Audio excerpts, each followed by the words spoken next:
ሁለተኛ ዜና ምዕራፍ 19 ነው የምናየው። ሁለተኛ ዜና ምዕራፍ 19 እንግዲህ ኢዮሳፍጥን ሲገስጸው ነው የሚጀምረው የምናየው። በሰላም ተመለሰ ይላል። ትላንትና ባየነው ክፍል ከአክዓብ ጋር አላስፈላጊ የሆነ ቁርኝት ውስጥ ገብቶ እንደነበረ፣ ከእስራኤል ንጉስ ጋር አላስፈላጊ የሆነ ቁርኝት ውስጥ ገብቶ እንደነበረ እና በዛ ቁርኝት ምክንያት ለጥቂት ከሞት እንዳመለጠ ሐሰተኛ ነቢያቶች ነድተውት የእስራኤል ንጉስ ይዞት ወደ ጦር ሜዳ እንደሄደና በዚያ ቦታ ላይ የነበሩት ተጋጣሚዎቻቸው የተሰጣቸው ትዕዛዝ ንጉሱን እንጂ ሌላ ምንም አይነት ሰው እንዳትገሉ ተብለው ስለነበረ ልብሰ መንግስት የለበሰው ኢዮሳፍጥ ብቻ ስለነበረ እሱን ሊገሉት ሲያሳድዱት ጮኸ፣ እግዚአብሔርም ሰማው አስመለጠው የሚል ነገር አይተን ነበረ። የእስራኤል ንጉስ ግን በዛ ስፍራ ላይ አንድ ሰው በድንገት ቀስቱን ወድሮ በጥሩሩ መጋጠሚያ መካከል ወጋውና ገደለው ይላልና እውነትን ገፍቶ መሄዱ እንዴት ዋጋ እንዳስከፈለው ትላንትና አይተን ነበረ። እንግዲህ ከዚህ ጦርነት ነው ኢዮሳፍጥ በሰላም ተመለሰ የሚለን ቁጥር 1 ሲጀምር በሰላም ወደ ቤቱ ተመለሰ ብሎ ይጀምራል። ከዛ ግን ቁጥር 2 ላይ እግዚአብሔር ደግሞ ጥፋትን በደልን ሳይገስጽ የሚያልፍ አምላክ ስላልሆነ የባለራእዩ የአናኒ ልጅ ኢዩን ይልክበታል። ቁጥር 2 እንደዚህ ይላል፣ ባለራእዩ የአናኒ ልጅ ኢዩ ሊገናኘው ወጣ። ንጉሱን ኢዮሳፍጥን ከሃዲውን ታግዛለህን? ወይስ እግዚአብሔርን የሚጠሉትን ትወዳለህን? ስለዚህም ነገር ከእግዚአብሔር ቁጣ ሆኖብሃል አለው። አያችሁ፣ የማንን ክንድ እንደምናበረታና ከማን ጋር እንደምንወግን መጠንቀቅ አለብን። እግዚአብሔር እንዴት ከእሱ ጋር ትወግናል? እሱ እኮ ከሃዲ ነው፣ እኔን ክዶኛል፣ እሱ እኮ የኔ ጠላት ነው፣ እግዚአብሔርን ይጠላል እኮ። እንዴት ከእሱ ጋር ትወግናለህ? እንዴት እሱን ትወዳለህ? ይለዋል። አያችሁ ወዳጆቼ፣ ከሃዲዎችንና እግዚአብሔርን የሚጠሉ ሰዎችን ማበርታት እግዚአብሔርን ያስቆጣል። እንደውም አዲሱ መደበኛ ትርጉም እንደዚህ ይላል፣ እግዚአብሔርን የሚጠሉትን ማፍቀር ተገቢ ነውን ይላል። አዲሱ መደበኛ ላይ ሄጂ ሳነባው አይገርማችሁም? እግዚአብሔርን የሚጠሉትን ማፍቀር ተገቢ ነውን? እስኪ ራሳችንን እንጠይቅኛም። እግዚአብሔርን የሚጠሉትን ከሃዲዎችን ማፍቀር ተገቢ ነውን? ከእነርሱ ጋር መወዳጀት ተገቢ ነውን? ስለዚህም ነገር ከእግዚአብሔር ዘንድ ቁጣ ሆኖብሃል ይላል። ወዳጆቼ፣ እኔ አሁን እዚህ መካከል በፍጹም ተያይታችሁ ተዋውቃችሁ የማታውቁ እኔን ጨምሮ ማለት ነው በአካል ተያይተን የማናቅ ሰው አንድ ኮመን ግራውንድ የእግዚአብሔር ቃል የእግዚአብሔር ፍቅር በመካከላችን ስላለ ብቻ እርስ በርሳችን ያለን ኬር እንዴት ልቤን እንደሚያስደስተው ልነግራችሁ አልችልም። አንድ ሰው የታመመ እንደሆነ ተሻለሽ ሆይ ተሻለ ሆይ እንዴት ሆንክ፣ ኧረ እንጸልይላት አሟት ቀርታለች፣ ቀን ደውዬላት ነበረ ብላችሁ እዚህ ጋር እንዴት ልቤ እንደሚደሰት ዛሬ ቁጭ ብዬ ቤት ውስጥ ይህንን እያወራሁ ነበር ወደ ፕሮግራም ከመግባቴ በፊት። የጌታ ፍቅር እንዴት እንዳስተሳሰረን እኮ ብታዩ እያልኩኝ እየተናገርኩኝ ነበረ እና ቴሌግራም ላይ ያሉ አሁን እንዴት እንደ ኮሚኒኬት እንደሚያደርጉ እንዴት እንደተሳሰሩ። እግዚአብሔርን ከሚጠሉ ጋር ትወዳጃለህን? ከከሃዲው ጋር ትተባበራለህን? ከሃዲውን ታበረታለህን? ይሄ እግዚአብሔርን የሚያስቆጣ ነገር ነው። ብዙ ጊዜ ጠቅሰዋለሁ። አያትዬ ምናልባት ታውቀዋለች። በጣም ብዙ ቦታ የኔ ፕሪንሲፕል ስለሆነ ነው። በነገራችን ላይ ይሄ መዝሙረ ዳዊት 119 ቁጥር 63 ላይ ያለው ቃል የኔ ፕሪንሲፕል ነው፣ የኔ መመዘኛ ነው። የዳዊት መመዘኛ የኔ መመዘኛ ነው። እኔ ለሚፈሩ ሁሉ ትእዛዝህን ለሚጠብቁ ባልንጀራ ነኝ አለ። ይሄ ቃል በጌታ በኢየሱስም በህይወት ዘመናችሁ ሁሉ በልባችሁ ላይ ይተከል። በቃ ወዳጅ ስትመርጡ፣ ባልንጀራ ስትመርጡ፣ ስትጣመሩ መመዘኛችሁ ምንድን ነው? ብሔር ነው? ቋንቋ ነው? ሰፈር ነው? ገንዘብ ነው? ገጽታ ነው? ወይንስ የሆነ እውቀት ነው? ምንድን ነው ኮመን ግራውንዳችሁ? ሰዎች በብዙ አይነት ኮመን ግራውንድ ይሰበሰባሉ። በብዙ አይነት ኮመን ግራውንድ ወዳጅነት ይፈጥራሉ አይደለ? እኔ ሁል ጊዜ ላለሁኝ በሽታ ኮመን ግራውንድ ሆናቸው ወዳጅነት የሚመሰርቱና ማህበር የሚመሰርቱ ሰዎች አሉ። መልካም ነው፣ መልካም ነው። የስኳር ህመምተኞች ማህበር የሚባሉ ይመሰርታሉ። የካንሰር ታማሚዎች ማህበር እርስ በርሳቸው እንዲጽናኑ፣ እንዲበረታቱ፣ አንዱ አንዱን እንዲረዳው መልካም ነው፣ መልካም ነው። ግን እኛ ከዛ የሚልቅ እኮ አለን። ሃሌሉያ። ዳዊት ምንድን ነው መመዘኛ? ምንድን ነው መመዘኛ? እንዴት ነው ባልንጀራ የምትመርጠው ዳዊት ስትሉት፣ እኔ ማንም ይሁን ምንም አይነት ቀለም ይኖረው፣ የምንም አይነት ቋንቋ ተናጋሪ ይሁን፣ አለባበሱ ምንም አይነት ይሁን፣ አነጋገሩ ምንም ይሁን፣ ግን እግዚአብሔርን የሚፈራ ነው ወይ? ትእዛዙን የሚጠብቅ ነው ወይ? ሃሌሉያ። እግዚአብሔርን ለሚፈሩ ሁሉ ትእዛዙንም ለሚጠብቁ ባልንጀራ ነኝ አለ። ክብር ለኢየሱስ ይሁን። በቃ ይሄ መልካም ወገንተኝነት ይባላል። በነገራችን ላይ ሰዎችን ሁሉ እንወዳለን፣ ግን ከማን ጋር እንወዳጃለን? እግዚአብሔርን ከሚፈሩ ጋር፣ ትእዛዙን ከሚጠብቁ ጋር። እግዚአብሔርን ከማይፈሩ እግዚአብሔርን ከሚጠሉ ከከሃዲዎች ጋር መወዳጀት አግባብ ነውን ብሎ ጠየቀው መጣና። ማፍቀር እኔ በጣም የገረመኝ እንደውም አዲሱ መደበኛ ትርጉም ነው። እግዚአብሔር እንዴት በግልጽ እንደጠየቀ እኔን የሚጠሉኝን ማፍቀር ተገቢ ነውን? ተገቢ ነውን? ሰው እኮ ማለት ባለትዳሮች እስኪ ንገሩኝ፣ ባላችሁን የሚጠላን ሰው መወዳጀት ማፍቀር ተገቢ ነውን? ሚስታችሁን የሚጠላን ሰው ማፍቀር፣ ከዛ ሰው ጋር አልባሌ የሆነ አላስፈላጊ የሆነ ቁርኝት ውስጥ መግባት ተገቢ ነውን? እግዚአብሔርን የሚጠላን ሰው ጋር መቆራኘት ተገቢ ነውን ብሎ ጠየቀው መጥቶ ነብዩ። መጽሐፈ ምሳሌ ምዕራፍ 13 ቁጥር 20 ደግሞ እንደዚህ ይላል፣ ከጠቢባን ጋር የሚሄዱ ጠቢብ ይሆናሉ አለ፣ የሰነፎች ባልንጀራ ግን ክፉ መከራን ይቀበላል። ጠቢብ ማለት እግዚአብሔርን የሚፈራ ነው። የጥበብ መጀመሪያ እግዚአብሔርን መፍራት አይደለም። እሱ ቃል ምሳሌ 1:7 ላይ ያለው ቃል የጥበብ ሁሉ መጀመሪያ እግዚአብሔርን መፍራት ነው የሚለው ቃል እንግሊዝኛው በጣም ደስ ይለኛል። አይገርማችሁም? የዊዝደም ኢንትራንስ ነው የሚለው መግቢያው ኢንትራንስ። አንድ ሰው መቼም በበሩ በኩል ካልገባ በስተቀር አንድ ቤት ውስጥ መግባት አይችልም ማለት። ወደ ጥበብ መግቢያው በሩ ኢንትራንሱ እግዚአብሔርን መፍራት ነው ይላል። ጥበበኞች ማለት እግዚአብሔርን የሚፈሩ ናቸው። ቱቢ ግን ዊዝ እግዚአብሔርን የማይፈራ ሰው ጥበብ የጎደለው ሰው ነው። ስለዚህ ከጠቢባን ጋር እግዚአብሔርን ከሚፈሩ ጋር ትእዛዙን ከሚጠብቁ ጋር የሚሄድ ጠቢብ ይሆናል። የሰነፍ ባልንጀራስ እንደ ዮሳፍጥ ዋጋ ይከፍላል። ሞቶ ነበር እኮ እግዚአብሔር ምሮት ጮሆ እግዚአብሔር ሰማውና አስመልጠው እንጂ ስለ መልካሞቹ ቀኖች ሲል ጌታ ቸር ስለሆነ መልካሞቹን ቀኖች የሚረሳ አምላክ ስላልሆነ እሱ ስላከበረበት መልካሞቹ ቀኖች ሲል እግዚአብሔር ደርሶለት ነው እንጂ ሞቶ ነበር እኮ። የሰነፎች ባልንጀራ ክፉ መከራን ይቀበላል። አንደኛ የሰነፍ ባልንጀራ መሆን። ሰነፍ ማለት ማን ነው? እግዚአብሔርን የማይፈራ ትእዛዙንም የማይጠብቅ እግዚአብሔርን የሚጠላ የእግዚአብሔር ጠላት የሆነ ከሃዲ የሆነ በቁጥር 2 መሰረት ከነዚህ ጋር የሚውል አንደኛ እግዚአብሔር ይቆጣል። በዚህ ነገር እግዚአብሔር ያዝናል። እኔን ከሚጠሉ ጋር እንዴት ወዳጆች ትሆናላችሁ ይላል እግዚአብሔር። እንዴት ባልንጀርነት ውስጥ ትገባላችሁ? እኔን ለሚጠሉ ሰዎች ወንጌል ተነግሯቸዋላችሁ እንጂ ከዛ ባለፈ እንዴት በባልንጀርነት ትቆራኛላችሁ ብሎ ይጠይቃል። እግዚአብሔር ያዝናል። ሁለተኛ ደግሞ እኛ ራሳችን መከራን እንቀበላለን። የሰነፎች ባልንጀራ ክፉ መከራን ይቀበላል ስለሚል ማለት ነው። ስለዚህ ባልንጀራ ስንመርጥ ወዳጆቼ መመዘኛችን መንፈሳዊ መሆን አለበት። መንፈሳዊ በቃ መንፈሳዊ እግዚአብሔርን ይፈራሉ፣ እግዚአብሔርን ትፈራለች ወይ? ይሄ ማለት ግን ወገኖቼ በእግዚአብሔር ቤት ውስጥም ነው። በቃ ሁልጊዜ አስረግጬ የምናገረው ነገር ይሄ ማለት በእግዚአብሔር ቤት ውስጥም ባልንጀራ ይመረጣል። ከዓለምና ከእግዚአብሔር ቤት ብቻ ሳይሆን በእግዚአብሔር ቤት ውስጥም እግዚአብሔርን የማይፈሩ አሉ። ትእዛዙን የማይጠብቁ እግዚአብሔር የማይሞክሩ ቀድሞ ነገር ትእዛዙን ለመጠበቅ የማይሞክሩ ስትራይቭ የማያደርጉ አሉ። ከዚህም ከእግዚአብሔር መካከል ከእግዚአብሔር ቤት መካከል ይመረጣል፣ ባልንጀራ ይመረጣል። እነማንን ልምረጥ? እግዚአብሔርን የሚፈሩትን፣ ትእዛዙን የሚጠብቁትን፣ ጌታን የሚወዱትን፣ ፍቅራቸው የሚያስታውቅባቸው፣ ፍቅራቸው የሚጋባ እነሱን መርጠን ባልንጀርነት የሆነ በአንድ ቸርች በአንድ አጥቢያ ውስጥ ከመሆን ያለፈ ነገር ስለሆነ ማለት ነው። ሰዎችን ሁሉ እንወዳለን። እኔ ሚስ አንደርስታንድ እንድታደርጉኝ አልፈልግም።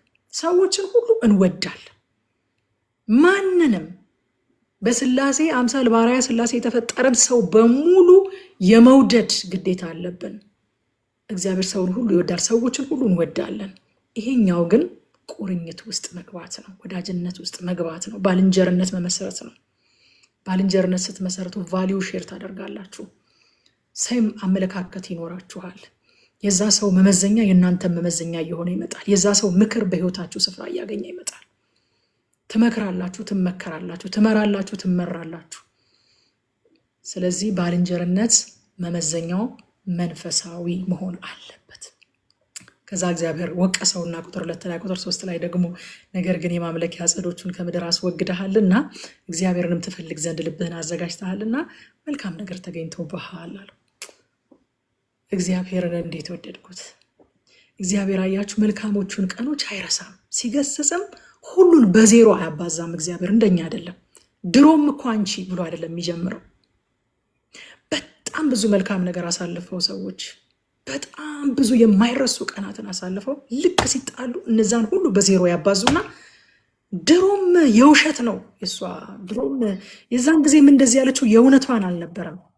ድሮም እኮ እሱ ብለው የነበረውን ነገር ሁሉ ያጠለሹታል፣ በዜሮ ያባዙታል። እግዚአብሔር ግን እንደዛ አይደለም። መልካሞቹን ቀኖች አይረሳም። ይልቁንም እነዚያን ቀናት አስቦ የዛሬን ምሕረት ያበዛል።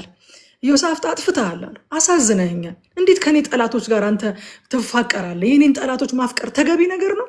ከሃዲዎችን እኔን የማይወዱኝን ከእነሱ ጋር መወዳጀት ተገቢ ነገር ነው? አዝኜብሃለሁ፣ ተቆጥቼሃለሁ አለና ግን የትላንትናውን መልካም ቀን ደግሞ አረሳም። የማምለኪያ ዐፀዶችን ከምድር ማስወገድን፣ እግዚአብሔርን ትፈልግ ዘንድ ልብህን ማዘጋጀትን እሱን ደግሞ አረሳም። ስለዚህ ምሕረት አደርግልሃለሁ አለ። በእግዚአብሔር ፊት እያንዳንዷ ነገር ክሬዲት አላት ወዳጆቼ። በክፉ ቀን ትመነዘራለች፣ በበደል ቀን ትመነዘራለች። ኢዮሳፍጥ በበደለ ቀን የቀደመው መልካምነቱ መጣና ተመነዘረለት። ስለ መልካሞቹ ቀኖች ሲል እግዚአብሔር ምሕረት አበዛለት። እኛም ወዳጆቼ ሰዎችን ስንገስጽ፣ ሰዎችን ስናርም ከዚህ ልንማር ያስፈልጋል። ተስፋ የሚያስቆርጥ ተግሳጽ ወደ ንስሐ አያደርስም። ሁሉን ነገር በዜሮ አጣፍተን በቃ አንተ ሁሉ ነገርህ አይረባም፣ ሁሉ ነገርሽ ከንቱ ነው፣ ድሮም ተንኮለኛ ነሽ ስላልታወቀብሽ ነው እንጂ ከሚል ከጀመርን በፍጹም ወደ ንስሐ አይመራም። ተስፋ ነው የሚቆርጠው ያ ሰው። መልካም ነገር አለብህ ካላል ነው ተስፋ ይቆርጣል ያ ሰው። ብዙ ጊዜ የምናደርገው እንደዛ ነው። ልክ ከዚህ ቀደም በብዙ ድካም በብዙ ዋጋ እግዚአብሔርን ያገለግሉ የነበሩ ሰዎች የሆነ ሰዓት ላይ ከመንገድ ሲወጡ የድሮውን ሁሉ እያመጣን እናጠለሻለን። የድሮውን ሁሉ እያመጣን ከክፉ ነገር ጋር እናያይዛለን። የሆነ ጥርጣሬ የሚዘራ ነገር የድሮ ላይ ክፉ ዘርን እንዘራለን። ለምን? በቃ መልካም አገልጋይ ነበረ፣ በዋጋ ያገለገለ ሰው ነበረ። በቃ አሁን ግን ተሰናከለ፣ አሁን ግን ሳተ። እግዚአብሔር እንዲመልሰው ደግሞ እንጸልያለን። ወደ ቀደመው መልካም ነገርህ እንድትመለስ እጸልይላለሁ ብንለው እኮ መልካም ነገር ነበረኝ እንዴ ይላል ያ ሰው። መልካም ነገር ነበረኝ እንዴ ለካ ሁሉ ነገር ክፉ አይደለም እንዴ ለካ ብሎ ተስፋ ያደርጋል። እግዚአብሔር እንደዛ ነው የሚገስጸው። ከቁጥር 4 እስከ 7 ኢዮሳፍጥ ህዝቡን ወደ አምላካቸው ሲመልስ እናያለን። ህዝቡን ወደ አምላካቸው ከመለሰ በኋላ ደግሞ የፍትህ ስርዓቱን ሲያጠናክር እናየዋለን። አያችሁ፣ ኢዮሳፍጥ በደረሰው ተግሳጽ ልቡን አላደነደነም። ተመልሶ እግዚአብሔርን ደስ የሚያሰኝ ስራ መስራት ጀመረ። በምድር ላይ እግዚአብሔርን ደስ ከሚያሰኙ ነገሮች አንዱ የራሱ የእግዚአብሔር ባህሪ የሆነው ፍትሃዊነት ነው። ኢዮሳፍጥ እግዚአብሔርን ሲያስደስት የኖረ ሰው ነው። እግዚአብሔርን እንዴት ደስ ማሰኘት እንዳለበት የሚያውቅ ሰው ነው። በመካከል እግዚአብሔርን አሳዘነ። እግዚአብሔር ደግሞ ገሰጸውና ግን ስለ መልካሞቹ ቀኖች ስል ደግሞ ምሕረት አድርጌልሃለሁ አለው። ስለዚህ አሁን እንደገና እግዚአብሔርን ደስ ማሰኘት ፈለገ። ቤስት ወይ እግዚአብሔርን ደስ ለማሰኘት ፍትህ፣ በጽድቅ መፍረድ፣ የፍትህ ስርዓቱን አጠናከረው ተመልሶ ማለት ነው። በምድር ላይ እግዚአብሔርን የሚያስደስት አንዱ ነገር እግዚአብሔርን የሚያስደስት ፍትሃዊነት ነው። ቁጥር 7 አሁንም አለ ሲያዛቸው በፍትህ ስርዓቱ ላይ የሾማቸውን ሰዎች እግዚአብሔርን መፍራት በእናንተ ላይ ይሁን። በአምላካችን በእግዚአብሔር ዘንድ በደልና ለሰው ፊት ማድላት መማለጃም መውሰድ የለምና ሁሉን ተጠንቀቃችሁ አድርጉት አለ። ለፈራጆቹ ምሳሌ አድርጎ አብነት አድርጎ ያቀረበላቸው የራሱን የእግዚአብሔርን ባህሪ ነው። የእግዚአብሔር ባህሪ ምን አይነት ነው? ኢዮሳፍጥ እኮ እግረ መንገዱን የሚገርም የእግዚአብሔርን ባህሪ ገለጠልን። የአባታችን ባህሪ ምን አይነት ነው? በደልና ለሰው ፊት ማድላት አያውቅም እግዚአብሔር። መማለጃም መውሰድ የለም በሱ ዘንድ። ስለዚህ የኛ የፍትህ ስርዓት ምን መምሰል አለበት? የኛ ፍርድ ምን መምሰል አለበት? እንደ እግዚአብሔር እንደ አባታችን መሆን አለበት። አዲስ ኪዳን ደግሞ የበለጠ እንደሚያብራራልን እውነተኛው ዳኛ ጻድቅ ፈራጅ እግዚአብሔር ወልድ የሆነው ኢየሱስ ክርስቶስ እንደሆነ አዲስ ኪዳን ላይ በደንብ ተብራርቶ እናገኘዋለን። ዮሐንስ ወንጌል ምዕራፍ 5 ቁጥር 22 እስከ 23 ራሱ ጌታችን እንደዚህ ያለ ሰዎች ሁሉ አብን እንደሚያከብሩት ወልድን ያከብሩት ዘንድ ፍርድን ሁሉ ለወልድ ሰጠው እንጂ አብ በአንድ ሰው እንኳ አይፈርድም፣ ወልድን የማያከብር የላከውን አብን አያከብርም ይላል። እኛም ኢየሱስን ለመምሰል ተጠርተናል። ኢየሱስ ፍርድ ሁሉ ተሰጥቶታል። ነገር ግን አብን እንደሚያከብሩ ወልድን ያከብሩት ዘንድ ፍርድ ለወልድ ሁሉ ተሰጠው እንጂ አብ በአንድስ እንኳ አይፈርድም ይላል። እኛም እሱ ልንመስል ተጠርተናል። ቁጥር 6 ላይ ከፍ ብዬ ስመለከት ፈራጆቹን ይላል ለእግዚአብሔር እንጂ ለሰው አትፈርዱም እና እርሱም በፍርድ ነገር ከእናንተ ጋር ነውና የምታደርጉትን ተመልከቱ ይላል። ለእግዚአብሔር መፍረድ ማለት ነው። ከታች ወረድ ብዬ ያነበብኩት ክፍል ላይ ደግሞ በእግዚአብሔር ስም መፍረድ ብሎ ያስቀምጠዋል። ለእግዚአብሔር መፍረድ፣ በእግዚአብሔር ስም መፍረድ ማለት ነው። አያችሁ፣ የመፍረድ ብቸኛ ስልጣን ያለው እግዚአብሔር ነው። እኛ የምንፈርደው በራሳችን ስልጣን አይደለም።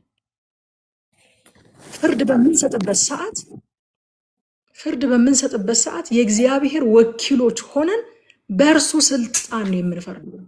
ስለዚህ እንጠንቀቅ። እንደዛ ብሎ ነው የሚያስጠነቅቃቸው። ፍርድ የመፍረድ ብቸኛ ስልጣን ያለው እግዚአብሔር ነው። እኛ የምንፈርደው በእግዚአብሔር ስም ነው። ለካ እግዚአብሔርን ወክለን ነው የምንፈርደው። ዛሬ በጣም በትኩረት እያየሁት ነበር ይሄንን ቃልና ወደ አዲስ መደበኛ ሄጄ ምናምን ሳየው ለእግዚአብሔር እንጂ ለሰው አትፈርዱምና ይላል። በሰዎች ላይ ነው የሚፈርዱት። የሚፈርዱት ግን ለእግዚአብሔር ነው፣ ለሰው አይደለም። የመፍረድ ስልጣን የእግዚአብሔር ነው። የመፍረድ ስልጣን ከእግዚአብሔር ዘንድ የሚሰጥ ነው። በራሳቸው ስልጣን አይደለም የሚፈርዱት። ስለዚህ ምን ብለው ይፍረዱ? እግዚአብሔር ቢሆን እንዴት ይፈርዳል ብለው ይፍረዱ። ወዳጆቼ፣ በየትኛውም ጉዳይ ላይ በማንኛውም ሰው ላይ ከመፍረዳችን በፊት ኢየሱስ ቢሆን ምን ይፈርዳል? ኢየሱስ ቢሆን ምን ይላል? ውገሩት ይላል ወይንስ አልፈርድብሽም ሂጂ ይላል? ኢየሱስ ቢሆን ምን ይላል? አንድ ብራስሌት ነበረ፣ ከዚህ በፊት ነግራችኋለሁኝ። በጣም የታወቀ WWJD የሚል ዋት ውድ ጂሰስ ዱ፣ ኢየሱስ ቢሆን ምን ያደርጋል የሚል ብራስሌት ነበረ። በጣም በዓለም አቀፍ ደረጃ ብዙዎች እጃቸው ላይ የሚያደርጉት ለማሰብ ማለት ነው። በቃ በማንኛውም አይነት ሁኔታ ፊት ሲቆሙ፣ ማንኛውም አይነት ውሳኔ የሚያስፈልገው ፍርድ የሚጠይቅ ነገር ፊት ሲቆሙ ብራስሌቱን እጃቸው ላይ ስንፈርድ ለካ እግዚአብሔር ቢሆን እንዴት ይፈርዳል እያለን ነው የምንፈርደው። ኢየሱስ ቢሆን እንዴት ነው ይሄንን ኬዝ የሚፈርደው እያለን ነው። ፍርድ ለእግዚአብሔር ነው፣ ለሰው አይደለም። ከቁጥር 8 እስከ 11 የፍትህ ስርዓቱን ኢዮሳፍጥ ከካህናቱ ከሌዋውያን እና ከአባቶች ቤቶች አለቆች ጋር ሲያያይዝ እናየዋለን። አያችሁ፣ የፍትህ ስርዓቱን ከነዚህ ሰዎች ጋር ማያያዙ ኢዮሳፍጥ ፍርድ ሊወጣ የሚገባው ከእግዚአብሔር ቤት ሕግ መሆኑን ያሳያል። ከእግዚአብሔር ቃል መሆኑን ያሳያል። ከቃሉ ጋር ትውውቅ ያላቸውን፣ ከቃሉ ጋር ግንኙነት ያላቸውን፣ ከእግዚአብሔር ጋር ግንኙነት ያላቸውን ሰዎች በፍርድ ላይ ሲያስቀምጥ እናያለን። ለምን ከተባለ እውነተኛ የፍትህ ሚዛን የእግዚአብሔር ቃል ነው። እውነተኛ ፍርድ መስጠት የሚችሉትም የእግዚአብሔርን ቃልና እግዚአብሔርን የሚያውቁ ሰዎች ናቸው። ስለዚህ ኢዮሳፍጥ ከእነዚህ ሰዎች ጋር የፍትህ ስርዓቱን ሲያያይዘው እናያለን ማለት ነው። ስለዚህ ከዚህ ምዕራፍ የምንማረው ዛሬ ምንድን ነው ካላችሁ፣ የምንወዳጃቸውና ክንዳቸውን የምናበረታቸውን ሰዎች ለይተን እንወቅ። ሰውን ሁሉ እንውደድ። ከማን ጋር ነው የምንወዳጀው ለሚለው ግን መንፈሳዊ መስፈርት ይኖረን። የማንን ክንድ ነው የማበረታው ለሚለው ግን መንፈሳዊ መስፈርት ይኖረን። እግዚአብሔር እንደዚህ ይላል። እግዚአብሔር እኮ በቃ በጣም አያትዬ በጣም እንደ ዶክትሪን ይዛብኛለች። እኔ ግን እንዳትይዙብኝ ብያለሁ። እግዚአብሔር ያሳዝነኛል የሚለው እንዳትይዙብኝ፣ በሌላም እንዳይተረጎምብኝ። ብዙም ትርጉም ያለው ነገር አይደለም። እንደው ዝም ብሎ የሚሰማኝ ነገር ነው። እኔን ከሚጠሉ ጋር እኔን የሚጠሉት ሰዎችን ማፍቀር ተገቢ ነው ብሎ መልእክት የሚልክ ሰው ስለሆነ እግዚአብሔር ትእዛዛችን መመዘኛችን መሆን ያለበት መንፈሳዊ ነው። የዛሬን ጥፋት ስንገስጽ ደግሞ ያለፈን መልካምነት ጠላሸት አንቀባ። ወዳጆች አንቀባ። የወደቀውን የደከመውን የበደለውን ሰው ወደ ገደል እንደመገፍተር ነው። ምንም መልካምነት የለብህም ብሎ ወደ ገደል እንደመገፍተር ነው። ተስፋ እንደማስቆረጥ ነው። ስንፈርድ ለእግዚአብሔር እንፍረድ። ኢዮሳፍጥ የአካብን ልጅ አግብቶ ነበርና የአካብ ቤት እንዳደረገ በእስራኤል ነገስታት መንገድ ሄደ ይላል። በእግዚአብሔርም ፊት ክፉ ነገር አደረገ። ቁጥር ምዕራፍ 20 ላይ ስናልፍ ምዕራፍ 20 ላይ ኢዮሳፍጥ ከባድ መከራ ሲገጥሙ እናያለን። አስፈሪ የሆነ ሰራዊት ሲመጣበት እናያለን እና አማኞችን የእግዚአብሔርን ህዝቦች መከራ ወደ እግዚአብሔር ያስጠጋቸዋል። አይገርማችሁም? እንዴት እንደሆነ አላውቅም፣ ግን መከራ ወደ እግዚአብሔር ያስጠጋቸዋል። ኢዮሳፍጥ ሲፈራ ከእግዚአብሔር አልሸሸም፣ ወደ እግዚአብሔር ሸሸ እንጂ። ብዙ ጊዜ አሁን አኩራፊዎች ነን። ማጉረምረም ከእግዚአብሔር መሸሽ ነው የሚያመጣው። ይልቁንም ኢዮሳፍጥ ምንድን ያደረገው? ታላቅ ሰራዊት በመጣ ጊዜ ወደ እግዚአብሔር ሸሸ እንጂ ከእግዚአብሔር አልሸሸም። ልንፈራ እንችላለን ወዳጆቼ፣ ልንደነግጥ እንችላለን። ከባድ መከራ በህይወታችን ሊመጣ ይችላል። ግን ከእግዚአብሔር አንሽሽ፣ ወደ እግዚአብሔር እንሽሽ። ኢዮሳፍጥ ወደ እግዚአብሔር ሸሸ። ትልቅ ያደረገው ጥበብ እዚህ ጋር ያ ነው። ኢዮሳፍጥና ይሁዳ ለመጣባቸው ታላቅ መከራ የሰጡት ምላሽ ጾምና ጸሎት ነው። ሰራዊታቸውን ወደ ማጠናከር የሆነ እንትን የዲፕሎማሲያዊ ግንኙነታቸውን ለማስተካከል ምናምን ወይ ደግሞ ወደ ሌሎች አማልክት ለመሄድ ወይ ለማጉረምረም ምናምን አይደለም የሄዱት። ለመጣባቸው ታላቅ መከራ ጾምና ጸሎት ነው መልሱ። በቃ እንደዚህ በሉት። የሆነ ነገር ሲያመጣ መልሷ ጾም ጸሎት ነው። መልሷ ማጉረምረም አይደለም። መልሷ የሆነ የአይምሮ ጥበብ ፍለጋ መሮጥ አይደለም። መልሷ ጉግል አይደለም። መልሷ የዚች ጾምና ጸሎት። በቃ ጌታ ራሱ እኮ ሪከመንድ አድርጓል። ይህ አይነቱ አለ በቃ ይህ አይነቱ በጾምና በጸሎት ካልሆነ አይወጣም አለ። በቃ አንዳንዱ ነገር መልሱ ጾም ጸሎት ነው። ዝግት ማድረግ፣ በራችንን ዝግት፣ በጌታ ፊት በርከክ ማለት ጾምና ጸሎት ነው መልሳቸው። ሐዋርያት ባስጨነቋቸው ጊዜ ታስታውሳላችሁ። ሐዋርያት ሥራ ምዕራፍ 4 ከ29 እስከ 30 የእግዚአብሔርን ፊት ወደ መፈለግ ወደ ጸሎት ነበር የሚገቡት። ለምሳሌ ነው ይሄንን ያነሳሁት እንጂ በተደጋጋሚ መከራ ሲበዛባቸው፣ ስደት ሲበዛባቸው፣ ወጀብ ሲበዛባቸው ወደ እግዚአብሔር ፊት ነበር የሚሮጡት። ከእግዚአብሔር ፊት አይሸሹም ነበረ። ሐዋርያት 4 ከ29 እስከ 30 አሁንም ጌታ ሆይ አሉ፣ ወደ ዛቻቸው ተመልከት። ለመፈወስም እጅህን ስትዘረጋ በቅዱሱ ብላቴናህም በኢየሱስ ስም ምልክትና ድንቅ ሲደረግ ባሪያዎች በፍጹም ግልጽነት ቃልን እንዲናገሩ ስጣቸው። አስጨንቀዋችኋል፣ ከብዶባችኋል፣ አጣብቂኝ ውስጥ ገብቷችኋል። መልሱ ወደ እግዚአብሔር መሸሽ ነው። መልሱ ጾምና ጸሎት ነው። እንደዛ ነበር ያደረጉት ይሁዳና ኢዮሳፍጥ። ለሚገጥመን መከራ ትክክለኛው ምላሽ ማጉረምረም አይደለም፣ መሸበር አይደለም፣ ከእግዚአብሔር መሸሽ አይደለም፣ ወደ እግዚአብሔር መጠጋት፣ መጸለይ። ትክክለኛው መልስ እሱ ነው።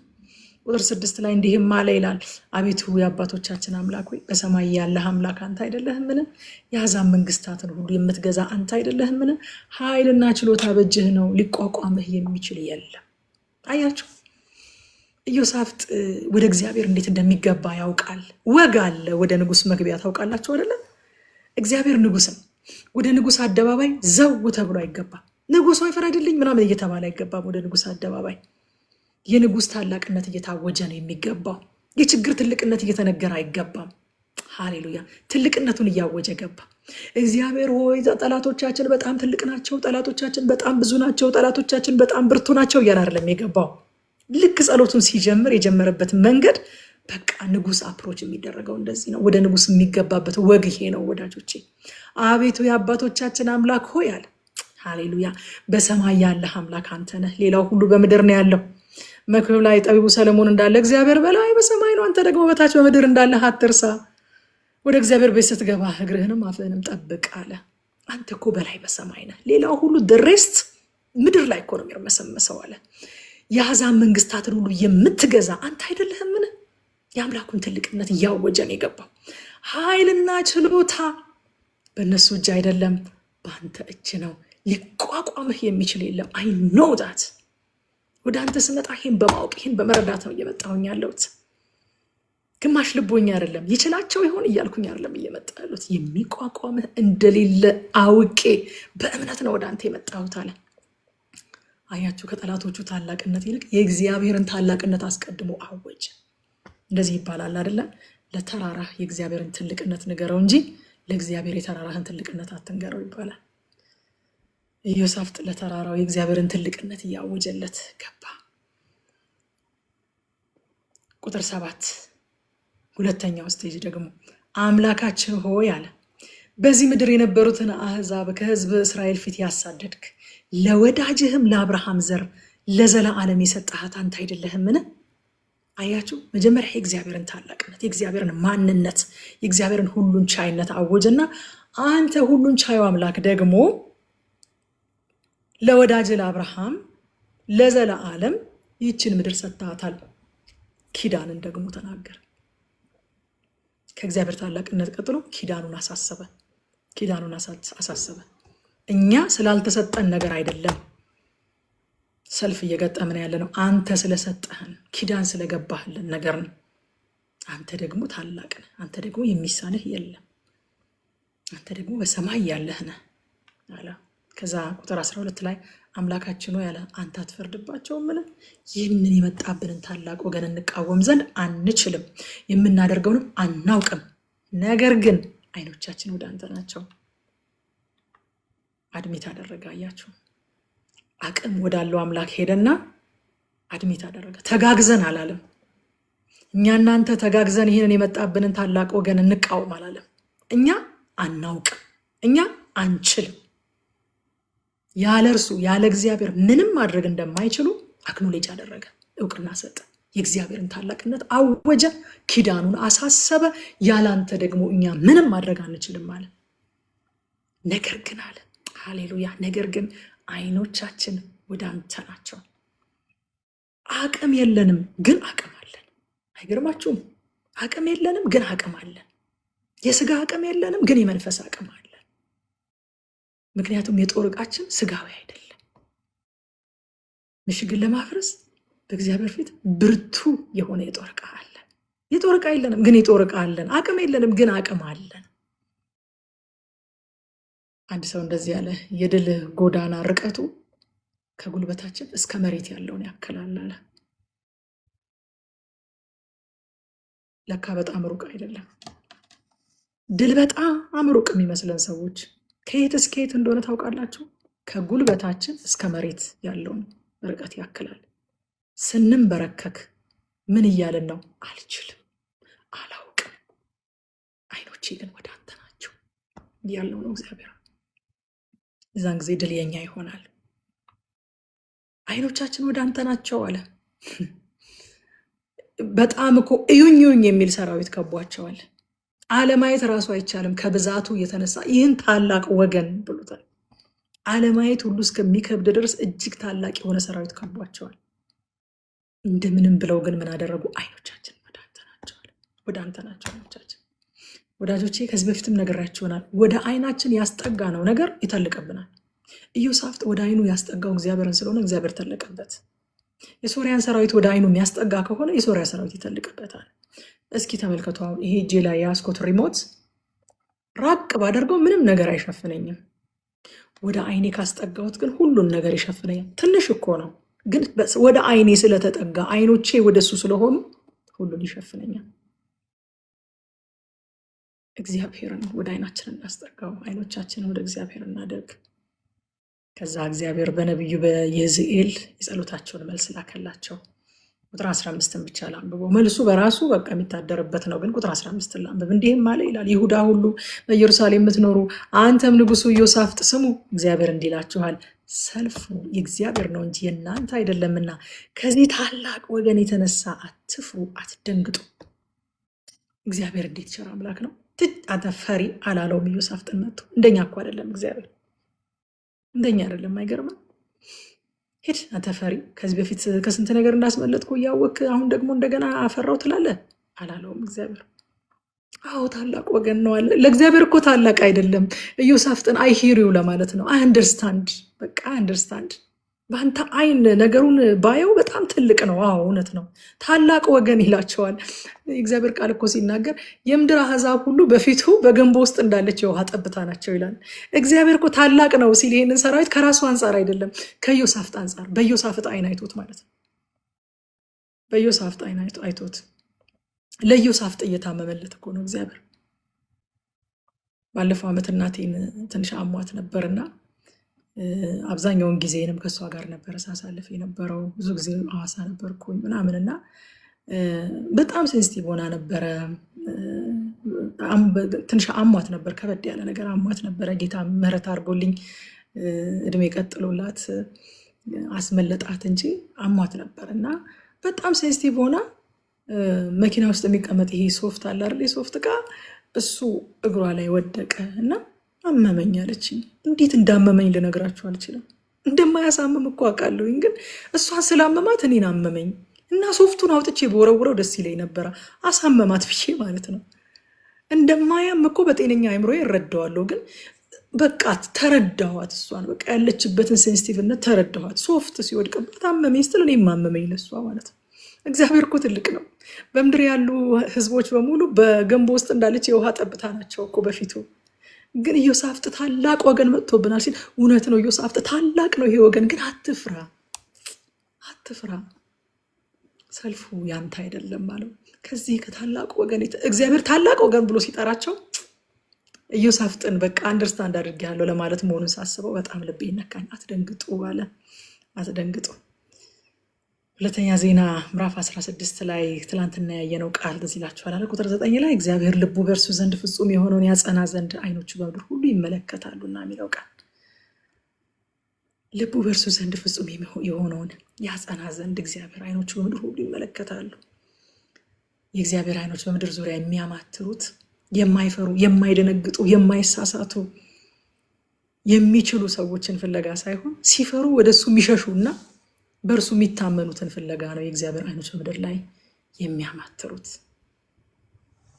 እዛ ቁጥር 17 ላይ እንደዚህ አለ፣ እናንተ በዚህ ሰልፍ የምትዋጉ አይደላችሁም አለ። ይሁዳና ኢየሩሳሌም ሆይ ተሰለፉ፣ ዝም ብላችሁ ቁሙ፣ የሚሆነውንም የእግዚአብሔርን መድኃኒት እዩ፣ እግዚአብሔርም ከእናንተ ጋር ነውና አትፍሩ፣ አትደንግጡም፣ ነገም ውጡባቸዋል። የፓስተር ተስፋዬ ጋቢሶ አንድ በጣም ወደው መዝሙር አለ፣ ዝም ብዬ እቆማለሁ፣ ሰልፉን ላንተ ተዋለሁ የሚል ዝም ብላችሁ ቁሙ አላቸው። በቃ እግዚአብሔር ወዳጆቼ፣ በሚገርማችሁ ሁኔታ ክርስትና መቆም እንደሆነ ታውቃላችሁ። መቆም ነው ክርስትና፣ ጸንቶ መቆም በተሰራው በክርስቶስ ኢየሱስ በሰራው ስራ ላይ፣ በተሰጠን ድል ላይ፣ በተሰጠን ህይወት ላይ ጸንቶ መቆም። ኤፌሶን ምዕራፍ 6 ቁጥር 13 ያን ሁሉ ዕቃ ጦር ታጠቁ ካለ በኋላ ሐዋርያ ጳውሎስ በክፉ ቀን ለመቃወም ሁሉን ፈጽማችሁ ለመቆም እንድትችሉ። የቀረልን እኮ መቆም ነው። በቃ መጽናት። ስራውን ጨርሶታል። ያልተሰራ ስራ የለም። ስራውን ጨርሶታል። ግን መቆም፣ መጽናት። የእግዚአብሔርን ዕቃ ጦር ሁሉ አንሱ። ጋሻውንም፣ ሰይፉንም፣ ጥሩሩንም፣ ቁሩንም፣ እነዚህን ሁሉ ነገሮች ከዛ እነዚህ ሁሉ ለባብሰን ምን እናርጋ? ሐዋርያው ጳውሎስ ጸንታችሁ ቁሙ። እሱ ስራውን ጨርሶታል። ጠላቶቻችሁን አሸንፏቸዋል። ሰልፉ የእናንተ አይደለም። የእናንተ ስራ መቆም ነው። የተሰጠን መቆም ነው። የተሰጠን መጽናት ነው። በድላችን ላይ መቆም፣ ባለቀው ነገር ላይ መቆም። እዛ ከቁጥር 18 እስከ 22 ደግሞ ከድል በፊት የቀረበ ምስጋናና አምልኮን እናያለን። አያችሁ፣ የእግዚአብሔር ባህሪ ይህን እንዲያደርጉ አስገደዳቸው። ምክንያቱም እግዚአብሔር በተደጋጋሚ ስናይ ነበር አይደለ? ባለፈው ሰሞን በነበሩ ንባባት ላይ አፍ የተናገረውን እጅህ ደግሞ ፈጸመችው ይሉታል። እግዚአብሔር አፉ የተናገረችውን እጁ ይፈጽማል። ተናግሮ የማያደርግ አምላክ ስለሆነ ነገሩ የተደረገው እግዚአብሔር የተናገረ ቀን ነው፣ እኛ ያየነው ቀን አይደለም። ይሄ ሚስጥር ገብቷቸዋል። የእግዚአብሔርን ባህሪ ስለሚያውቁ ገና ምንም ነገር ገና እንደ ውሃውም ሳይሞቅ ትላለች እናቴ፣ ውሃውም ሳይሞቅ ምኑም ሳይጀመር እግዚአብሔርን ማመስገን ጀመሩ። ወዳጆቼ፣ ስለ ምስጋና መቼም ብዙ ነገር ማለት ይቻላል።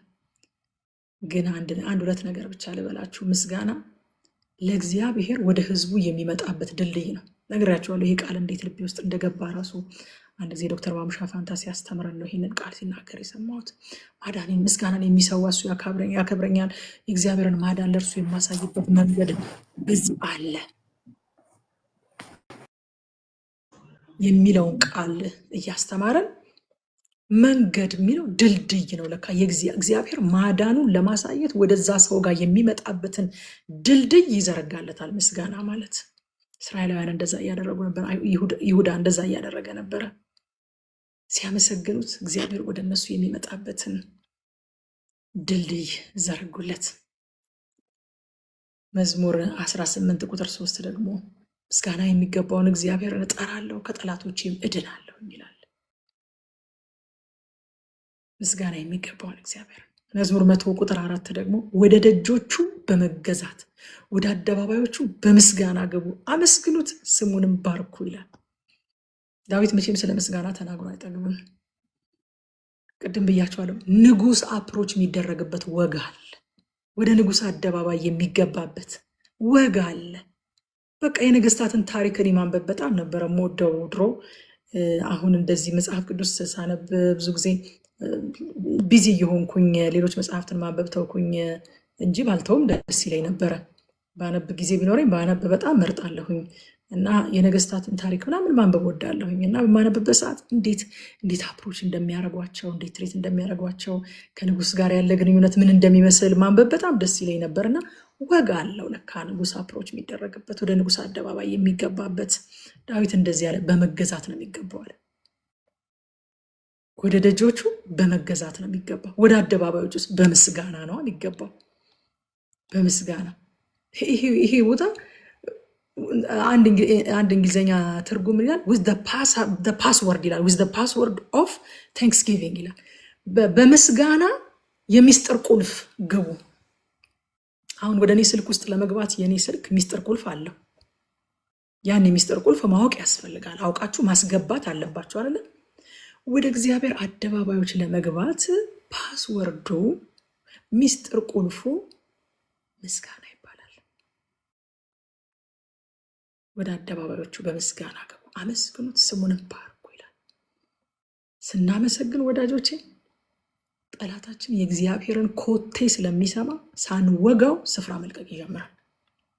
ሐዋርያት ሥራ ምዕራፍ 16 ላይ ታስታውሳላችሁ። እነ ጳውሎስ ታስረው ቁጥር 25 እና 26 በመንፈቀ ሌሊት ግን ጳውሎስ እና ሲላስ እየጸለዩ እግዚአብሔርን በዜማ ያመሰግኑ ነበረ፣ እስረኞችም ያደምጧቸው ነበረ ይላል። ድንገትም የወህኒው መሰረት እስኪናወጥ ድረስ ታላቅ የምድር መንቀጥቀጥ ሆነ። በዛን ጊዜም ደጆች ሁሉ ተከፈቱ፣ የሁሉም እስራት ተፈታ ይላል። አንድ ጊዜ ብዙ ጊዜ ሪፈር አድርገዋለሁ። እንግዲህ በጣም የልጅነት ጊዜን ያስተማረኝ አስተማሪ ስለሆነ ብዙ ጊዜ ሪፈር አድርገዋለሁኝ። ዶክተር ማሙሻ ፋንታ ይህን ክፍል ሲያስተምረን ምን አለ? እኔ እንደው ዝም ብዬ ስስለው አለ ዝም ብዬ ሳስበው ጳውሎስና ሲላስ እየጸለዩ በዜማ ሲያመሰግኑ ሲዘምሩ እንደው እግዚአብሔር ዝማሪያቸውን ወዶት እንደው እንደዚህ በእግሩ እንደዚህ ሲያደርገው ይመስለኛል የወይኑ መሰረት የተናወጠው እያለንን አረሳውም። እና የእግዚአብሔርን ኮቴ ይሰማል ጠላታችን። እስራት ይበጠሳል፣ ሳንወጋው ለቆ ይሄዳል። ኢዮሳፍጥ ከዛ በኋላ ሰይፍ የታጠቁትን ሳይሆን ጌጠኛ ልብስ የለበሱትን ከፊት አስቀደመን።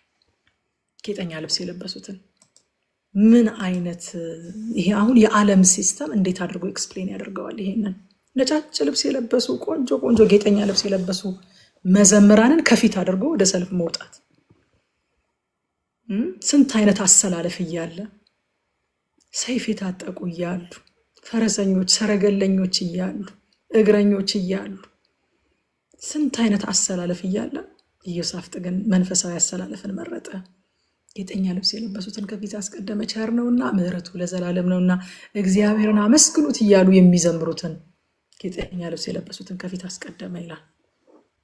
እኛስ ዛሬ ገላትያ 3:27 እንደዚህ ይላል፣ ከክርስቶስ ጋር ተሆኑ ዘንድ የተጠመቃችሁ ሁሉ ክርስቶስን ለብሳችሁታልና ይላል። ሃሌሉያ። ጌጠኛ ልብሳችን ዛሬ ክርስቶስ ነው። ጌጠኛ ልብሳችን ክርስቶስን የለበሱ የእግዚአብሔርን ምሕረት እያወጁ እያመሰገኑ ሲወጡ በፊታቸው የማይመታ ጠላት የለም። እነዛ መዘምራን ጌጠኛ ልብስ ለብሰው ሲወጡ እያመሰገኑ ምሕረቱን እያወጁ ቸር ነውና ምሕረቱ የእርሱን በጎነት እንድትናገሩ የተጠራችሁ የንጉሥ ካህናት ናችሁ ይለን የለም። ጌጠኛ ልብሳችንን ክርስቶስን ለብሰን እግዚአብሔር ቸር እንደሆነ እግዚአብሔር በጎ እንደሆነ ምሕረቱ ለዘላለም እንደሆነ እያወጅን ደግሞም እያመሰገኑ ይላል። ደግሞም እያመሰገንን ስንወጣ የማይመታ ጠላት የለም። ጠላቶቻቸው እነሱ ሳይደርሱ በፊት ተመቱ፣ እርስ በርሳቸው ተላለቁ። ሶፊያ አንድ መዝሙር አላት፣ የክብር ልብሴ የክብር ልብሴ ጌታ ኢየሱስ የሚል መዝሙር አላት። ጌጠኛ ልብሳችን የክብር ልብሳችን ኢየሱስ ነው። እሱን ለብሰን የእግዚአብሔርን ምሕረት የእግዚአብሔርን ቸርነት እያወጅን እያመሰገንን ስንወጣ ጠላታችን እኛ ሳንደርስ ይመታል። ቁጥር 26 ላይ በአራተኛውም ቀን በበረከት ሸለቆ ውስጥ ተሰበሰቡ፣ በዚያም እግዚአብሔርን ባረኩ። ስለዚህ ያ ስፍራ እስከዛሬ ድረስ የበረከት ሸለቆ ተባለ ይላል። አስባችሁታል? ወደ እግዚአብሔር እጃቸውን ባያነሱ፣ ሲፈሩ ወደ እግዚአብሔር ባይሸሹ የሞትና የመደምሰስ ሸለቆ ነበር ያ ሸለቆ። በእግዚአብሔር ለሚታመኑ ግን የበረከት ሸለቆ ተብሎ ተቀየረ። እስከ ዛሬም ድረስ የዛለት ብቻ ሳይሆን እስከ ዛሬም ድረስ የበረከት ሸለቆ ሆኖ ቀረሰው ይላል። እግዚአብሔር ሲዋጋልን መፈራት ይሆናል። ፈሩ ይላል። በዙሪያቸው ያሉ መንግስታት ራሳቸው ቢሆኑ ድል ያደረጉት ኃይላቸውን አጠናክረው ደካማ ጎናቸውን አጥንተው ሌሎች በዙሪያቸው ያሉ መንግስታት እንደገና ይነሱባቸው ነበረ። እግዚአብሔር ጠላቶቻቸውን እንደመታ ሰምተዋልና ታላቅ ድንጋጤ ሆነባቸው፣ ፈሯቸው ይላል። ምክንያቱም ኃይሉ አይመዘንማ፣ የሱ ደካማ ጎን የለውማ። ይሁዳ ቢሆን ግን ያሸነፈው ኃይላቸውን አጥንተው በተሻለ ኃይል ተዘጋጅተው ድካማቸውን አጥንተው በደካማ ጎናቸው እንደገና ይዘምቱባቸው ነበረ። እግዚአብሔር ሲዋጋልን መፈራት ይሆናል፣ በጠላቶቻችን ፊት ድንጋጤ ይሆናል። ከዛ ደግሞ ጸጥታ ሆነ ይላል፣ እረፍት ሆነ ይላል። እግዚአብሔር ሲዋጋ እንደዚህ ነው የሚሆነው። ከዛ በኋላ የምናገኘው የኢዮሳፍጥን ዘመነ መንግስት ፍጻሜ ነው። ቁጥር 35 ከዚህም በኋላ የይሁዳ ንጉስ ኢዮሳፍጥ ስራው እጅግ ክፉ ከሆነ ከእስራኤል ንጉስ ከአካሲያስ ጋር ተባበረ ይላል። ይሄ ፓተርን ምን ያሳያቸዋል? ከዚህ በፊትም እንዲሁ ስራው ክፉ ከሆነ ከሌላ የእስራኤል ንጉስ ጋር ገጥሞ እግዚአብሔር ሲገስጸው አይተናል። ምዕራፍ 19 መጀመሪያው ላይ የእግዚአብሔርን ጠላቶች ማፍቀር ተገቢ ነው ብሎ የገሰጸው እኮ በዛ ምክንያት ነው። አሁንም ተመልሶ ደግሞ እንደዚህ አይነት ጥምረት ውስጥ ሲገባ እናየዋለን። እኔ ከዚህ ምን ተማርሽ ብትሉኝ ወዳጆቼ፣ በህይወታችን ፓተርኖችን ማየት ጥሩ ነው። ደጋግሞ የሚመጣብንን ድካም ለይቶ ማወቅና በዛ ላይ ትኩረት ሰጥቶ መስራት ጥበብ ነው። ኢዮሳፍጥ አያችሁ፣ አንድ ድካም ነው ያለበት። ኢዮሳፍጥ ጣዖት ማምለክ አይደለም ድካሙ። ኢዮሳፍጥ ፍትህ ማዛባት አይደለም ድካሙ። ትዕቢት አይደለም ድካሙ። በቃ ደካማ ጎኑ ሰዎች ናቸው። ከክፉ ሰዎች ጋር በማይገባ አካሄድ ይጠመዳል። የአንዳንዶቻችን ድካም ማቴሪያል ነው። የአንዳንዶቻችን ድካም ሰዎች ናቸው። የአንዳንዶቻችን ድካም ክፉ ጠባይ ነው። ድካማችንን ለይቶ አውጥቶ እየደጋገመ የሚጥለንን እየደጋገመ የሚበረታብንን ዞሮ ተመልሶ የሚመጣብንን ነገር ለይቶ አይቶ እዛ ላይ መስራት፣ መጾም፣ መጸለይ፣ በእግዚአብሔር ቃል ያንን ነገር ማጋለጥ፣ የእግዚአብሔር ቃል ብርሃን ፊት ማውጣት። በቃ ጨለማ እኮ ነው ያ ነገር አይደለ? ከሸሸግነው ይፋፋል። ግን የእግዚአብሔር ቃል እንዲበራበት ካጋለጥ ነው ደግሞ ይጠፋል። ለይቶ ማወቅና እዛ ላይ መስራት ጥበብ ነው። እና የኢዮሳፍጥ ድካም በጣም እየገረመኝ ነበር። ደግሞ የመጣበት ድካም ይሄ ነው። አሁንም እግዚአብሔር ከጊዜ ብዛት የሚቀይረው መርህ የለም። ከዚህ በፊትም በዚህ ጉዳይ ገስጾታል። አሁንም በዚህ ጉዳይ ላይ ገስጾታል። እንደውም በአካዝያስ ጊዜ መገሰጽ ብቻ አይደለም፣ ስራውን አፈረሰበት። ሁለቱ ተባብረው የሰሩትን መርከብ አፈረሰበት። እግዚአብሔር ወደ ተርሴስ የሚሄድ መርከብ ሰርተው ነበር። ይፈርሳል ስራ አለውና ስራውን አፈረሰበት። ስለዚህ ከዚህ ምዕራፍ ምን እንማራለን? ስንፈራና ስንጨነቅ ወደ እግዚአብሔር ቀርበን አንተ ትልቅ ነህ እንበለው። በብርታታችን ሳይሆን በኪዳን ፊቱ እንቁም። ኢዮሳፍጥ እንዳደረገው አንተ ትልቅ ነህ፣ እኛ ደግሞ ጥሩ ሰዎች ነን አላለውም። አንተ ትልቅ ነህ። ከዛስ ለአብርሃም ደግሞ ኪዳን ገብተህለታል። በኪዳንህ ነው መጠይቀ የገጠመንን ነገር ደግሞ ያለሱ እንደማንችል አክኖሌጅ እናደርግ። አንዳንዴ እንደው ከዚህ በፊትም ነግሬያቸዋለሁ። የጸሎት ርዕስ እስከማይመስል ድረስ ተድበስብሶ ለምን ልጸልይላችሁ ስትሏቸው አንዳንድ ሰዎች ድብስብስብስብስ ብሎ በቃ ይህን አልችልም አላውቅም ነው ያለው። ኢዮሳፍጥ እኮ ንጉስ ነው፣ የሀገር መሪ ነው። እኛ ይህንን የመጣብንን ታላቅ ወገን መመከት አንችልም።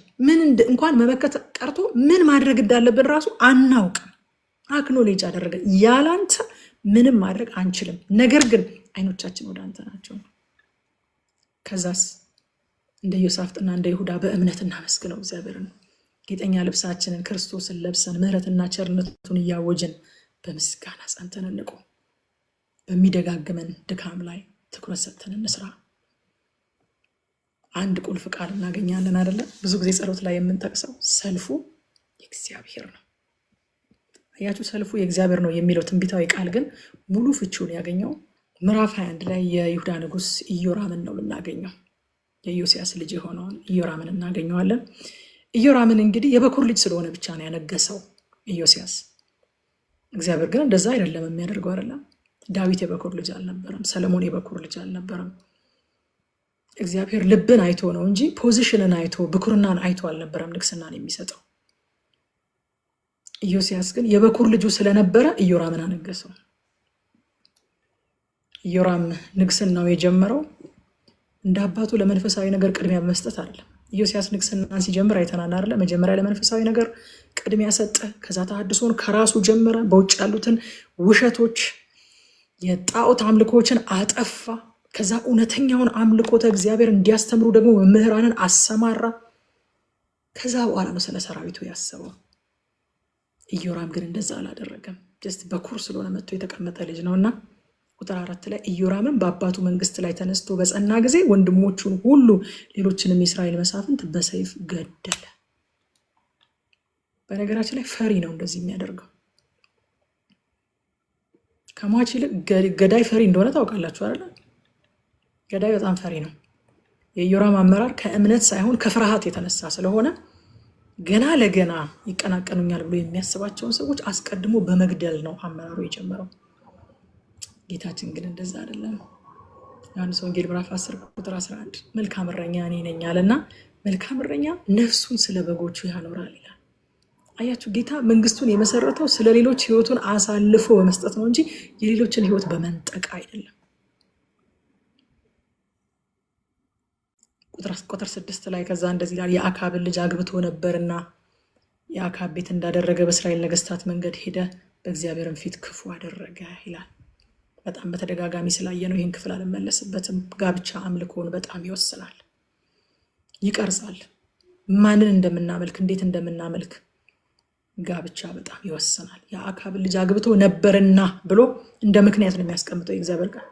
ሁለት የተለያየ ነገር አድርጎናል የሚያስቀምጠው። የአካብን ልጅ አግብቶ ነበረ፣ ከዛ ደግሞ በክፉ መንገድ ሄደ፣ እግዚአብሔርን በደል አይደለም የሚለን። የአካብን ልጅ አግብቶ ነበርና ቢኮዝ ኦፍ ዳት የአካብ ቤት እንዳደረገ በእስራኤል ነገስታት መንገድ ሄደ፣ እግዚአብሔርን ፊት ክፉ ነገር አደረገ።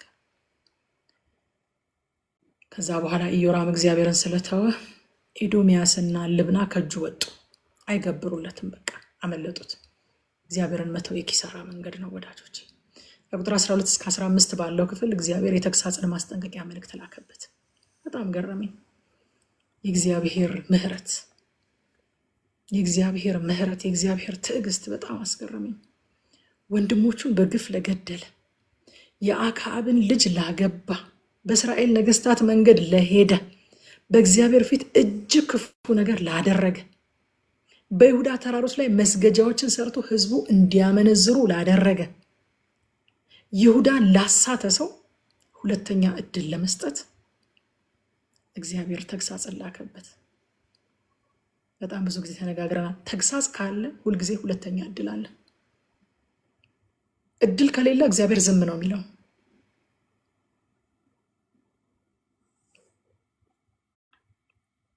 አስገረመኝ። በእግዚአብሔር ዘንድ ለካ ሰከንድ ቻንስ አይገባውም የሚባል ሰው የለም። ለካ የእግዚአብሔር ምህረቱ ታላቅ ስለሆነ ሁለተኛ እድል አይገባውም የሚባል ሰው የለም። ለዚህ ሰው እንኳን እግዚአብሔር ሁለተኛ እድል ሊሰጠው ነብይ ላከበት። ሊምረው ወዶ እኮ ነው። ሊምረው ወዶ ነው እግዚአብሔር ሲገስጽ። በነገራችን ሊምረው ወዶ ላከበት። ከዛ ግን ከቁጥር 16 እስከ 20 ባለው ክፍል ላይ ኢዮራም በሰማው ቃል ልቡን ገር አድርጎ ንስሐ ባለመግባቱ የተነገረበት ነገር ሁሉ ደረሰበት። ለምን መሰላችሁ ወዳጆቼ? እግዚአብሔር መሐሪ አምላክ ነው። እግዚአብሔር ቸር አምላክ ነው። እግዚአብሔር ከክፉ ነገር የተነሳ ንስሐ ለሚገቡ የሚጸጸት አምላክ ነው። ግን መርሳት የሌለብን ነገር እግዚአብሔር ለማስጠንቀቅ ነው እንጂ ለማስፈራራት አይናገርም። እና ወዳጆቼ የምህረት አምላክ ነው እግዚአብሔር። እውነት ነው። ከክፉ ነገር የተነሳ የሚጸጸት ነው። ዮናስን ትንቢት በጣም ወደዋለሁ እና ደርሰን እስክናጠና ድረስ አይካንት ወይት። እግዚአብሔርን እንደ ሰው ነው የሚከሰው ዮናስ። እኔ መጀመሪያ ከሀገሬ ሳልወጣ ተናግሬ ነበር ይላል። አንተ ምህረትህ የበዛ ከክፉ ነገር የተነሳ የምትጸጸት አምላክ መሆንህን ከሀገሬ ሳልወጣ በፊት አውቄ ነበር። አልሄድም እያልኩኝ አምጥተኸኝ ይኸው እንደፈራሁትም ማርካቸው ብሎ እንደ ሰው ይከሰዋል እግዚአብሔርን። እና እግዚአብሔር ምህረቱ የበዛ ከክፉ ነገር የተነሳ የሚጸጸት ንስሐ ለሚገቡ ሁል ጊዜም ሁለተኛ እድል የሚሰጥ ቸር አምላክ ነው። ግን መርሳት የሌለብን በዚህ ሁሉ ውስጥ ሲናገር የሆነ ለማስፈራራት አይደለም የሚናገረው። እሺ ብለን አሜን ብለን ብንመለስ ሊባርከን፣ እምቢ ብለን ጸንተን ከቀጠልን ደግሞ ይፈጽመዋል። የተናገረውን ነገር ያደርገዋል። ኢዮሳፍጥ የተነገረበት ነገር ሁሉ ሆነበት። ምክንያቱም እግዚአብሔር ጀስት ለማስፈራራት ያህል አይናገርም። በእግዚአብሔር የማይታመኑ ፈሪዎች ገዳዮች ናቸው። እግዚአብሔርን መተው የኪሳራ መንገድ ነው። ምንም አይነት ጥልቅ ክፋት ውስጥ ብንሆን ደግሞ ከኢዮሳፍጥ ሕይወት እንዳየነው ከዚህ ንጉሥ ሕይወት እንዳየነው የእግዚአብሔር ምሕረት ከዚያም ስለሚልቅ ሁለተኛ እድልን ይሰጣል። ከዚህ ምዕራፍ የምናያቸው የተማርናቸው ነገሮች እነዚህ ናቸው ማለት ነው።